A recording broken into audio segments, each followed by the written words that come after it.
នេះទើបជាជំរកដែលមានសុវត្ថិភាពបំផុតវាត្រូវបានសាងសង់ឡើងនៅក្នុងរូងភ្នំធម្មជាតិមួយលំខាងក្នុងមិនត្រឹមតែអាចផ្ទុកគ្រួសារមួយតូបធំទូលាយអាចញ៉ាំម្ហូប4មុខនិងស៊ុប1មុខបានចង្ក្រានកម្ដៅដ៏ឈុំផ្ដល់កម្ដៅជាបន្តបន្ទាប់ផ្នែកខាងក្រៅគឺរួមបញ្ចូលគ្នាជាមួយធម្មជាតិទោះបីជាមានជ្រូកព្រៃមករំខាននៅពេលយប់ក៏ដោយអ្នកនៅខាងក្នុងក៏អាចគេងលក់យ៉ាងស្កប់ស្កល់គាត់ឈ្មោះវាងទឺហ្វាចូលចិត្តទៅបោះជំរំនៅព្រៃចូលចិត្តតាំងទីលំនៅក្នុងព្រៃជ្រៅមិនខ្លាចការហូបចុកនិងដេកនៅក្រៅផ្ទះទេធ្វើឲ្យជីវិតប្រៀបដូចជាកំណាព្យឲ្យនឹងផ្ទាំងគំនូរឃើញគាត់ដើរលេងគ្រប់ទីកន្លែងហើយបានរកឃើញរូងភ្នំធម្មជាតិមួយគាត់កាប់មែកឈើដែលរារាំងនៅខាងក្រៅចោលដាក់ប្រអប់ឧបករណ៍ចុះរួចអោនមើលច្រកចូលទូលាយគ្រប់គ្រាន់សម្រាប់គាត់ចេញចូលម្នាក់ឯងលំខាងក្នុងគឺទូលាយណាស់ទឺហ្វាមានគម្រោងសាងសង់ជំរកនៅទីនេះហើយចាប់ផ្ដើមសម្អាតមែកឈើនិងស្លឹកឈើស្ងួតនៅជុំវិញ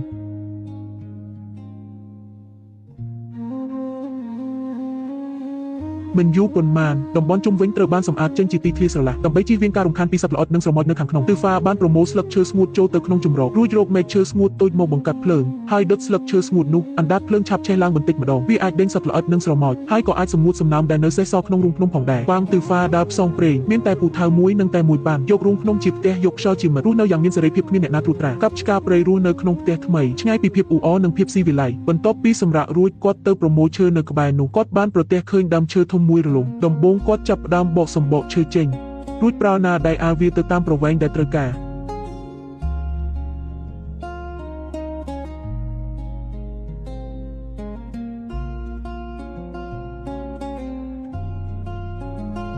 បន្ទាប់ពីដឹកជញ្ជូនឈើទាំងអស់រួចរាល់គាត់ចាប់ផ្ដើមកែច្នៃវាជាដុំឈើតូចសម្រាប់យកមកធ្វើចង្ក្រានបន្ទាប់ពីទទួលបានសម្ភារៈគ្រប់គ្រាន់ហើយស្លឹកឈើស្ងួតនៅក្នុងរូងភ្នំក៏បានឆេះអស់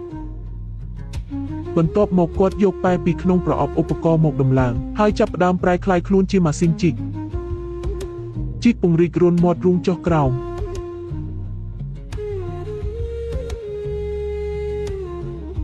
ដើម្បីឲ្យការរស់នៅកាន់តែទូលាយមិនយូរប៉ុន្មានក៏ជីកបានជម្រៅ10សង់ទីម៉ែត្រទឺហ្វាក៏ចាប់ផ្ដើមធ្វើទ្វាររូងភ្នំដើម្បីឲ្យងាយស្រួលចេញចូលផងនិងធ្វើជាច្រកចូលបែបលាក់កំបាំងផងដើម្បីកុំឲ្យអ្នកក្រៅងាយមើលឃើញដូច្នេះគាត់បានដើរមើលជុំវិញមាត់រូងនឹងធ្វើការរៀបចំផែនការយ៉ាងល្អិតល្អន់បន្ទាប់ពីរៀបចំផែនការទ្វាររួចរាល់ទឺហ្វាក៏បដូរទៅច្រកចូលមួយទៀតនៃរូងភ្នំនៅទីនេះមានដីចាស់គោយ៉ាងក្រាស់គាត់យកប៉ែមកកាយសម្អាតដីទាំងនេះបន្តិចម្ដងមាត់រូងធម្មជាតិដ៏ល្អឥតខ្ចោះនេះមានខ្យល់ចេញចូលយ៉ាងល្អល្មមអាចជួយកាត់បន្ថយភាពស្មុគស្មាញក្នុងការធ្វើបង្កាត់ភ្លើងចម្អិនអាហារនៅពេលក្រោយផ្សែងភ្លើងនឹងហុយចេញតាមមាត់រូងដោយធ្វើជាងាយស្រួលខ្លាំងណាស់បន្ទាប់មកទឺហ្វាបានយកដុំឈើតូចមកក្បែរច្រកចូលដើម្បីងាយស្រួលយកមកតម្រៀបនៅពេលក្រោយគាត់បានយកល្បាយដីដែលលាយរួចជាស្រេចមកក្រាលនៅលើដី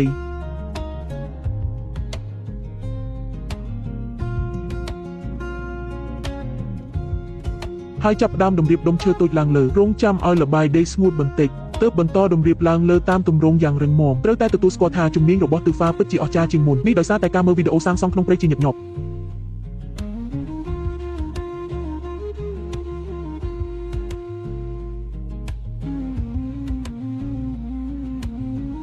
អាចចាត់ទុកថាជាកំពូលអ្នកជំនាញក្នុងព្រៃបន្ទាប់ពីបិទចន្លោះប្រហោងចិត្តអស់ហើយគាត់ចាប់ផ្ដើមធ្វើបំពង់ផ្សែង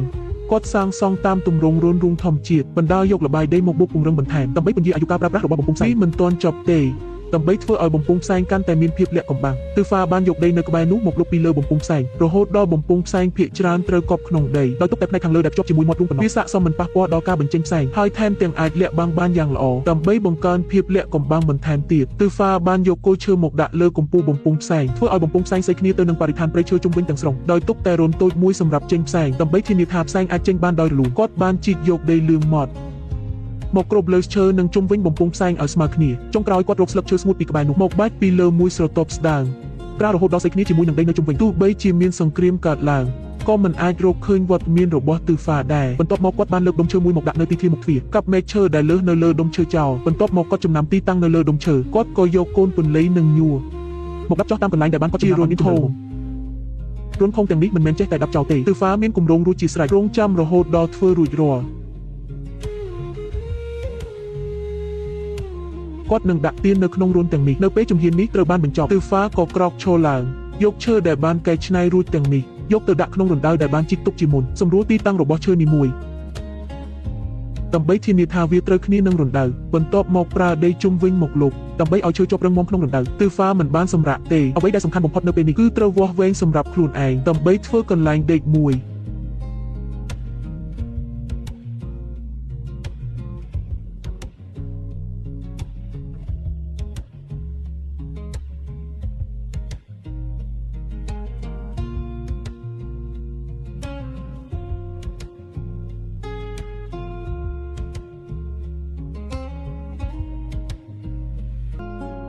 ដើម្បីធ្វើឲ្យរូងក្នុងព្រៃនេះមានរូបរាងដូចផ្ទះបន្ទាប់ពីគ្រប់ជំហានរួចរាល់គាត់យកទៀនចេញពីកាបូកមកដាក់ក្នុងរន្ធសឈើម្ដងមួយទៀនទាំងអស់ត្រូវបានរៀបចំរួចរាល់ហើយគាត់ក៏អុជទៀន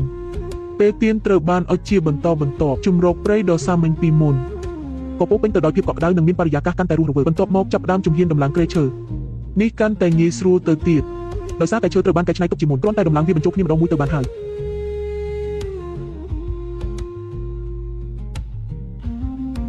គ្មានអ្វីត្រូវនិយាយច្រើនទេបន្ទាប់ពីយាបកម្រាលគ្រែរួចរាល់គាត់ប្រើស្វានដៃចោះរន្ធនៅលើផ្ទៃខាងលើរួចបុកស្នុកឈើបញ្ចូលយ៉ាងតឹងណែនមានគ្រែដ៏រឹងមាំមួយហើយប្រាកដណាស់គឺត្រូវការតុបាយមួយគាត់បានរកឃើញគល់ឈើពីរនេះមិនបាច់និយាយច្រើនក៏លើកវាមកជិតជំរកមួយអាចប្រើសម្រាប់ធ្វើជាជើងតុបាយមួយទៀតអាចប្រើធ្វើជាកៅអីកាត់ផ្នែកដែលមិនត្រូវការចេញចុងក្រោយឈូសសម្អាតសម្បកខាងក្រៅដើម្បីឲ្យវាចេញទៅដល់មកយកបន្ទះឈើពីណាមិនដឹងមកភ្ជាប់គ្នាបន្ទាប់ពីប្រើឧបករណ៍គូជារង្វង់ប្រើណាដៃអាចតាមគំនូរដើម្បីកាត់ផ្នែកដែលលើចេញពេលផ្នែកនេះរួចរាល់លើកគល់ឈើចូលទៅក្នុងរូងភ្នំដាក់ក្នុងរណ្ដៅដែលបានជីករួចយកដីស្អិតមកលុបបញ្ជ្រាបឲ្យហាប់បន្ទាប់មកភ្ជាប់ទៅជាមួយជើងទៅជាការស្រេចចុងក្រោយគ្រាន់តែដំឡើងកៅអីគល់ឈើទៅបានហើយជប់តបាយក្នុងព្រៃដ៏សាមញ្ញនិងងាយស្រួលប្រើប្រាស់ត្រូវបានបញ្ចប់ទាំងស្រុងដោយពិចារណាលើបញ្ហាដីភក់បន្ទាប់ពីរស់នៅ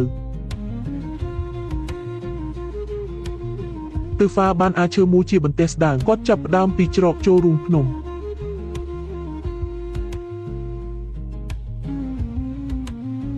តម្រៀបបន្ទះឈើបន្តបន្ទាប់គ្នាយ៉ាងមានរបៀបរួចយកដីស្អិតម៉ត់មកបំពេញចន្លោះប្រហោងនៅពេលការធ្វើកម្រាលឥដ្ឋនេះរួចរាល់ចាប់ផ្ដើមធ្វើច្រកចូលទើហ្វាបានជីករណ្ដៅទៅមួយជាចង្អូននៅច្រកចូលពេលជីកបានជម្រៅជាក់លាក់មួយហើយគាត់យកឈើមូលមកដាក់ក្នុងចង្អូននោះ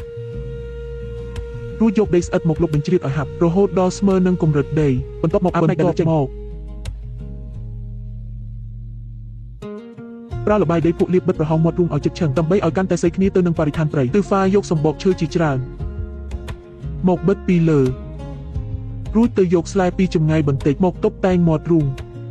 ដើម្បីបង្កើនសោភ័ណភាពរូងភ្នំបន្ថែមទៀតព្រមទាំងយកឫសឈើខ្លះមកតម្រៀបនៅច្រកចូលតែមិនត្រឹមតែជួយតុបតែងបន្ថែមតែក៏អាចបិទបាំងរូបរាងច្រកចូលផងដែរធ្វើឲ្យច្រកចូលរូងភ្នំទាំងមូលកាន់តែមានភាពដើម្បីងាយស្រួលចេញចូលគាត់ក៏បានធ្វើជណ្ដើរមួយទៀតឈៀបប្រើបន្ទះឈើដែលនៅសល់មកពង្រឹងដីបន្តិចបន្ទាប់មកគាត់ធ្វើទ្វារធំមួយរួចលេបដីស្អិតមួយស្រទាប់ពីលើផ្ទៃទ្វារដែលមិនត្រឹមតែជួយបិទចន្លោះប្រហោងនៃបន្ទះទ្វារថែមទាំងជួយការពារទ្វារកុំឲ្យខូចដោយសារខ្យល់និងភ្លៀងចុងក្រោយបាច់ស្លឹកឈើស្ងួតមួយស្រទាប់រហូតមកដល់ពេលនេះរូងភ្នំទាំងមូលបានរួមបញ្ចូលគ្នាជាមួយធម្មជាតិធានាថាឆ្កែព្រៃឬសត្វចោកដើរកាត់ក៏មិនអាចរកឃើញបន្ទាប់មកបង្កាត់ភ្លើងយ៉ាងសន្ធោសន្ធៅដល់ពេលធ្វើម្ហូបឆ្ងាញ់ផ្ដល់រង្វាន់ឲ្យខ្លួនឯងហើយដាក់សាច់ត្រីដែលរក្សាទុកយ៉ាងយូរចូលក្នុងខ្ទះជៀនរហូតដល់ឡើងពណ៌មាសមិនយូរប៉ុន្មានត្រីចៀនឡើងក្រហមស្រួយឆ្ងាញ់ក៏ឆ្អិនដួសចេញបានសម្រាប់កំពូលអ្នករស់រានក្នុងព្រៃអាហាររាល់ពេលត្រូវតែមានជីវជាតិគ្រប់គ្រាន់ទើហ្វាភ្លក់អាហារដ៏ឈ្ងុយឆ្ងាញ់ដែលយឺតយ៉ាវនេះជាទូទៅអាហារដែលធ្វើនៅពេលយប់គឺឈ្ងុយឆ្ងាញ់បំផុតព្រោះពេលនេះគឺហត់នឿយពេញមួយថ្ងៃទៅហើយគ្មានអ្វីសំខាន់ជាងអាហារដ៏ឆ្ងាញ់មួយពេលទេបន្ទាប់ពីហូបចុកឆ្អែតហើយទើហ្វាដើរទៅមាត់ច្រកចូលដើម្បីពិនិត្យមើលសុវត្ថិភាពបន្ទាប់ពីធូរចិត្តទើបបិទទ្វារត្រឡប់ចូលក្នុងរូងភ្នំវិញនិងបន្ថែមអុសក្នុងចង្ក្រានឲ្យបានគ្រប់គ្រាន់ត្រឡប់ទៅដេកលើគ្រែអំដោយក្លិនអាហារដ៏ឈ្ងុយឆ្ងាញ់និងសម្លេងភ្លើងឆេះតក់ក៏លងលក់ទៅក្នុងដំណេកបន្តិចម្ដង